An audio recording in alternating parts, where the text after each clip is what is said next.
आज 21 जून म्हणजेच जागतिक योग दिन. योगा म्हणजे आरोग्य, योगा म्हणजे फिटनेस, योगा म्हणजे मनःशांती आणि योगा म्हणजे जीवनशैली.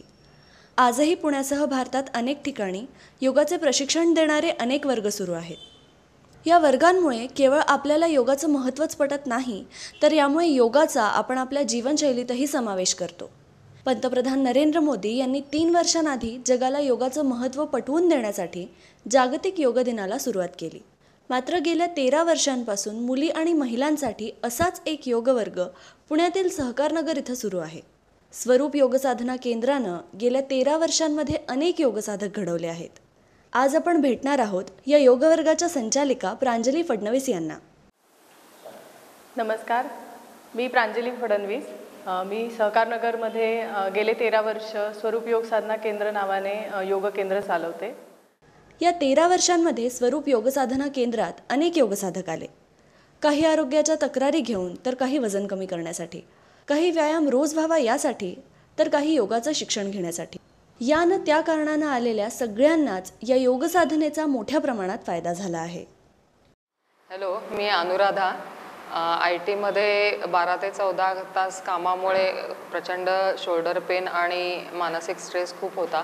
त्यानंतर योगसाधना चालू केली आणि जवळजवळ 1 वर्षांच्या साधनेनंतर शोल्डर पेन पूर्णपणे गेले आणि मानसिक स्ट्रेस पण खूप कमी झालेला आहे.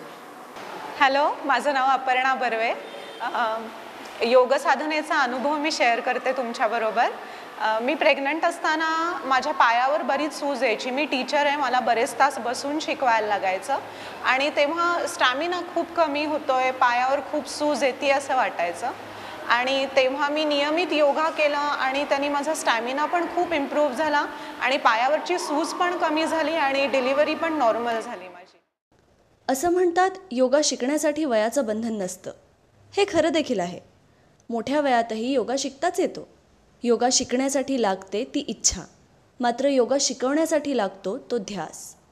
स्वरूप योगसाधना केंद्रानं गेल्या 13 वर्षात केवळ योगाचं प्रशिक्षणच दिलं नाही, तर योग शिक्षिकाही घडवल्या आहेत. योगा शिकवण्याचं हे सामाजिक कार्य निरंतर सुरू राहावं या संकल्पनेनं प्रांजली फडणवीस यांनी योगसाधकांना योगा शिकवण्याचे प्रशिक्षण देऊन त्यांच्यातील योग शिक्षिकेला घडवलं आहे. मी प्रीती केळकर. मी गेली 7-8 वर्ष योग शिक्षक म्हणून काम करते. जेव्हा योगासनं करताना एक प्रकारची शरीराला लवचिकता तर लाभतेच, पण त्याबरोबर प्राणायाम आणि ह्या सगळ्या गोष्टींनी एक प्रकारचे मानसिक शांतता मिळते. आजकाल स्ट्रेस खूप वाढला आहे, त्या ह्याच्या सगळ्या आलेल्या ताणांना उभं राहण्यासाठी पण एक प्रकारची छानशी ताकद मिळते. एक पॉझिटिव्ह एनर्जी तुमच्या शरीरामध्ये सारखी राहते की जेणेकरून तुम्ही उत्साही राहता. तो फ्रेशनेस पूर्ण दिवसभर तुमच्या शरीरामध्ये राहतो. योगा हा नियमितपणे करावा. त्यामध्ये सतत व्यत्यय आला तर त्याला काहीच अर्थ नाही. योगा हा एक ध्यास आहे, ही एक साधना आहे. त्यासाठी त्यामध्ये निरंतरता असणं गरजेचं आहे. व्यायाम प्रकार किंवा मैदानी खेळ हे शारीरिक बलसंवर्धनासाठी खूप चांगले आहेत, ज्याद्वारे तुमचं शरीर निरोगी आणि सुदृढ राहील, त्याचं स्वास्थ्य चांगलं राहील. पण योगा हा सर्वस्वी वेगळा आहे. योगामध्ये शरीर आणि मन ह्या दोन्हीवरही काम केलं जातं. योगामध्ये शरीर संवर्धन आहेच, जे आसन रूपाने आपण करतो, परंतु मानसिक स्वास्थ्य ह्या विषयावर जास्त कुठल्याही पॅथीमध्ये किंवा उपचारांमध्ये भर दिला जात नाही, जो योगामध्ये दिला जातो. आणि योगाची क्रिया ही अशी आहे जी रोज नियमितपणे केली जाईल. म्हणजे ती ट्रीटमेंट नाही आहे, तर तो एक जीवनशैलीचा भाग आहे. त्यामुळे दररोज तुमच्या मानसिक स्वास्थ्यासाठी तुम्ही काहीतरी विशेष करताय, ज्याद्वारे तुमचं आरोग्य मानसिक आणि शारीरिक दोन्हीही चांगलं राहणार आहे. योगामध्ये करिअर करण्याचा डिसिजन जो माझा होता, त्यामध्ये कारण असं होतं की मला समाजाभिमुख असा काहीतरी जॉब करायचा होता आणि त्या व्यवसायामध्ये मला जॉब सॅटिस्फॅक्शन पण हवं होतं. आणि सगळ्यात महत्त्वाचं म्हणजे असं काहीतरी लोकांसाठी करायचं होतं की ज्यातून त्यांना चांगला फायदा होईल.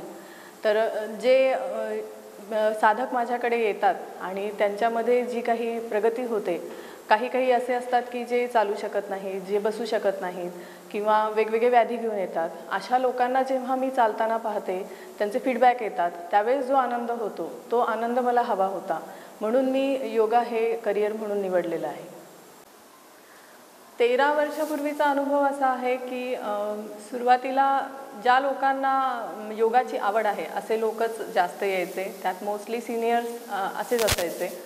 यंगस्टर्स खूपच कमी यायचे. शाळेतले किंवा कॉलेजमधले मुलं मुली ह्यांना कन्व्हिन्स करावं लागायचं की योग किती महत्त्वाचा किंवा उपयुक्त आहे तुमच्यासाठी, आणि ते शांतपणे बसणं, ध्यानावस्थेत बसणं किंवा प्राणायाम करणं वगैरे हे सगळं तसं त्या मुलांना फारसं अपील व्हायचं नाही.